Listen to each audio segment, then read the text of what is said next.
Hello, everyone. I'm Emma Wilson. Canada's housing market is currently battling an unprecedented storm. According to the latest data, this crisis may mark the most severe real estate price correction since the 1990s, with declines even surpassing that era's dramatic drop. The market is undergoing a stunning reversal, from severe shortages to an oversupply, shifting at lightning speed. Today, we'll take you to the heart of this storm, uncover the truth behind the numbers, and explore what lies ahead. Recent reports reveal that in August, 98% of communities in the Greater Toronto Area saw homes sold below asking price, with WAHI reporting a three-year high in low-bid competitions, a clear warning signal for the market. Meanwhile, Vancouver's home prices have plummeted 16.3% from their 2022 peak, a staggering decline. In contrast, Montreal is defying the trend, with home prices hitting new highs and showcasing a strikingly vibrant scene. RE/MAX predicts that this fall, the national average home price will drop by 6.5%, while housing sales will decline by 5%. RBC's latest analysis highlights a sluggish and uneven recovery, with regional disparities reaching unprecedented levels. This complexity only deepens the mystery of this historic correction. August's labor market report is nothing short of shocking. Statistics Canada data shows a net loss of 66,000 jobs nationwide, with the unemployment rate rising 0.2 percentage points from July to hit 7.1%. This is not only the worst since the pandemic, but also the highest since May 2016. CIBC economists note that over July and August, more than 100,000 jobs were lost, impacting manufacturing, transportation, and even professional services and education, signs of widespread economic weakness. RBC economist Claire Fan asserts that this weak employment data, combined with moderate inflation, provides a strong case for the Bank of Canada to resume interest rate cuts.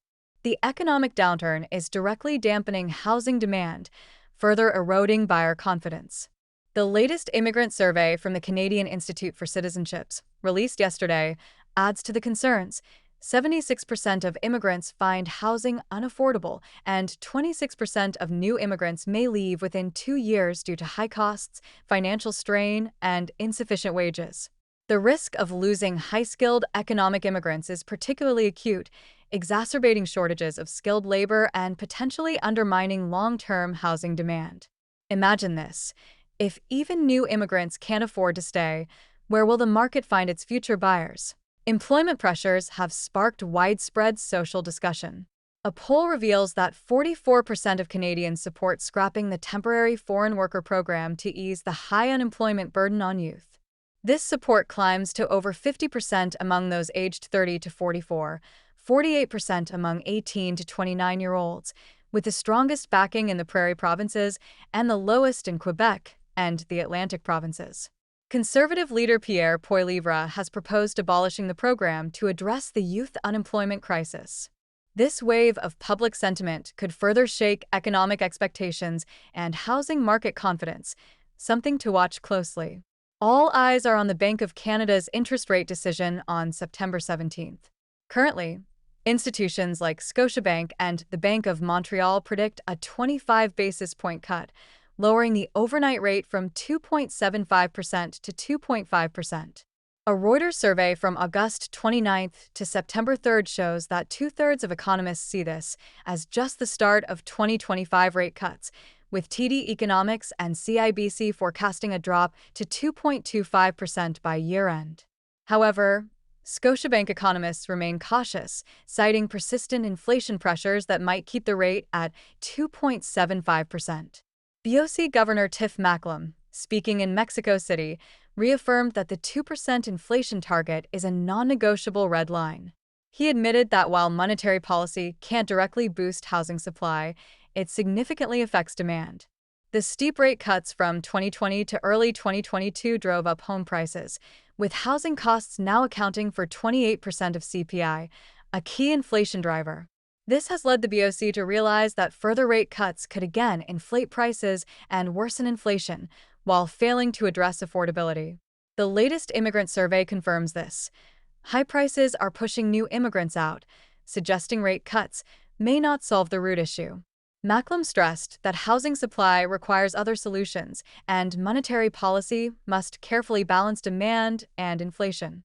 Canada's housing market is now experiencing the second-largest price correction since the 1990s, with unprecedented depth and regional disparities. The early 1990s crash saw national home prices fall about 15%, taking nearly a decade to recover. Since the February 2022 peak, GTA and Vancouver prices have dropped 23.4% and 16.3%, respectively, with some areas exceeding 1990s declines and adjusting at a faster pace. RE/Mac's 2025 Fall Housing Market Update report forecasts another 6.5% drop in the national average price this fall, with sales declining 5%. The chill is intensifying. RBC's latest report, Canada's Housing Recovery, Slow and Uneven, September 2025, notes that while August saw transaction volumes rise in some areas, price trends vary widely due to supply-demand imbalances. Prairie provinces, Quebec, and parts of Atlantic Canada see price increases due to balanced or tight markets, while Ontario and British Columbia face downward pressure from oversupply. GTA August sales reached 5,633 units, up 2.3% year-over-year, but down 1.8% seasonally adjusted. The home price index fell 0.1% to $978,100, a 5.2% drop from last year. New listings rose 9.4% to 14,038, with active listings surging 22.4% to 27,495. A staggering 98% of communities sold below asking, with 97% of condo and 94% of single-family home communities seeing low bids.